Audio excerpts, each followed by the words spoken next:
Olá, sejam bem-vindos ao canal Jesus é o Caminho.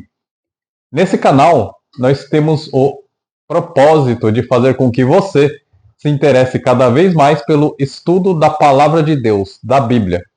Tenha o seu próprio plano de estudo da Palavra de Deus, da Bíblia, e leia todos os dias. É muito importante você ter uma regularidade para você se aproximar cada vez mais da promessa de Deus para a sua vida. E se você sente que os seus planos estão fracassando ou que fracassaram e que por isso nada parece dar certo para você na sua vida, essa palavra de hoje é para você. Se você ler a primeira parte das histórias de José, de Moisés, de Pedro e de Paulo, você provavelmente vai ter a impressão de que a história deles era fadada ao fracasso. Mas se você ler o restante da história, você verá que Deus agiu naquilo que parecia impossível na vida deles. Vamos começar com José. José era um menino mimado, de tal forma que os irmãos dele tinham inveja dele. E a inveja era tamanha que os irmãos venderam José como escravo para o Egito. Chegando no Egito, além de escravo, José foi preso injustamente. E ele ficou lá preso, sem culpa, mas ele ficou preso injustamente. Um dia, ele interpretou os sonhos do copeiro Mor, que estava preso. Ele estava preso junto com José.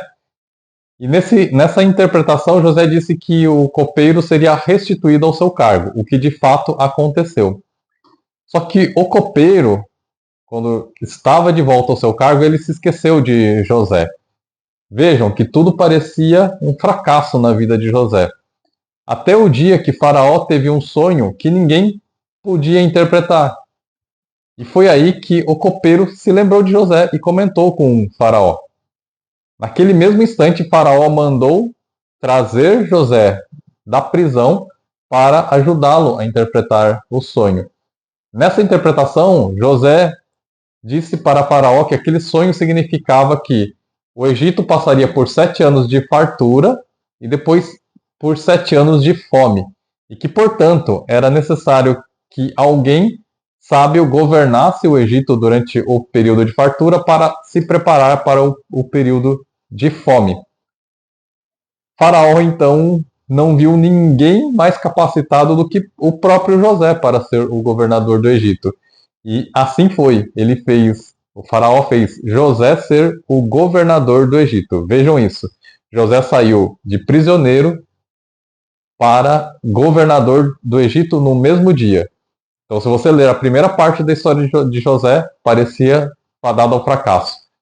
Da segunda parte, na segunda metade, nós vemos José virando governador do Egito. E ao ser governador do Egito, ele foi o responsável para que o povo não perecesse de fome durante o período da fome. Depois que passaram 7 anos de fartura, vieram a fome, e graças ao governo de José, o povo não passou fome. Até os irmãos de José, aqueles que venderam ele como escravo, vieram até ao Egito para comprar alimentos. Eles não sabiam que José era o governador, mas foi José que foi o responsável por dar comida, por dar o mantimento necessário para a família de Jacó, para aqueles irmãos que haviam vendido ele como escravo. E José foi misericordioso, ele perdoou os irmãos, por quê? Porque ele viu que aquele mal que aconteceu, que agiu por meio dos irmãos dele, era uma maneira de Deus fazer com que ele cumprisse com o seu propósito, que era o de ser o salvador do seu povo, de fazer com que o seu povo não perecesse de fome. Agora vamos para a história de Moisés. Moisés era gago e na primeira parte da história de Moisés, Moisés teve que fugir do Egito, fugir da presença de Faraó que queria prendê-lo.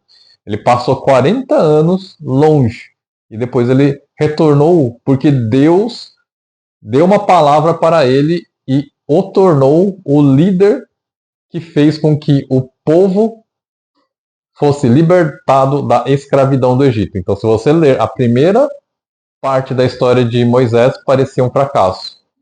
Quando você vai para a segunda parte da história de Moisés, você vê o líder que ele se tornou. É Deus agindo naquilo que parecia impossível mais uma vez. Vamos para a história de Pedro. Pedro era um simples pescador. Pedro era um simples pescador, perdão.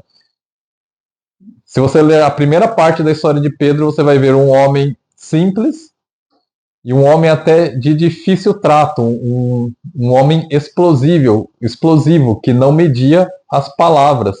E isso fazia com que ele tivesse muitos conflitos, que muitas pessoas não gostassem dele. Mas Jesus agiu na vida de Pedro, na segunda parte da vida dele. Jesus agiu nessa segunda parte e o transformou no líder da igreja de Jesus Cristo. Pedro se tornou no grande líder da igreja depois da passagem de Jesus Cristo aqui entre nós. Vamos agora para a outra história, para a história de Paulo. Se você ler a primeira parte da história de Paulo, você verá um homem cruel, um perseguidor de cristãos. Mas Jesus agiu na vida de Paulo e o transformou no maior pregador do Novo Testamento. Vejam, todos esses homens eram homens, na primeira parte da vida deles, fadados ao fracasso. Mas Deus agiu no impossível. E é assim que Deus age conosco. Deus age no impossível. Portanto, se você tem essa impressão de que você está fadado ao fracasso, que nada dá certo, que o sucesso na sua vida, que a prosperidade na sua vida parece algo impossível, saiba, Deus age no impossível e, irmãos, é aí que Deus vai agir para a honra e glória de Jesus Cristo. Em nome de Jesus Cristo, ele vai agir no impossível e vai fazer com que a sua história mude. Mas para que a sua história mude, é preciso que você esteja com os ouvidos atentos aos direcionamentos de Deus. É preciso que você acesse a promessa de Deus para a sua vida. Mas para que você acesse a promessa de Deus na sua vida, você precisa estar com os ouvidos atentos. E para que você consiga discernir a voz de Deus e estar atento à voz dele, é preciso que você conheça a tua palavra, a palavra de Deus. É preciso que você esteja próximo. E como que você está próximo de Deus? Através da leitura da Bíblia constante.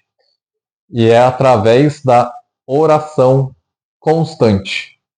Lembre-se disso. Olha o que Jesus disse em Mateus capítulo 19, versículo 26. Jesus olhou para eles e respondeu: para o homem é impossível, mas para Deus todas as coisas são possíveis. Deus faz tudo ser possível. Não pelo nosso merecimento, mas pela graça.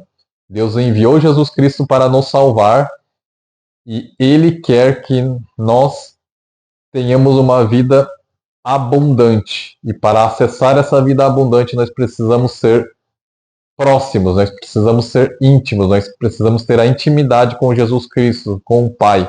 E nós fazemos isso através do conhecimento da Tua Palavra, da Bíblia e da oração constante. Agradeça e ore em todos os momentos da tua vida, em tudo que você for fazer, porque aí você vai estar posicionado para que quando Deus agir, você vai estar preparado, com os ouvidos atentos e pronto para tomar aquela palavra para você.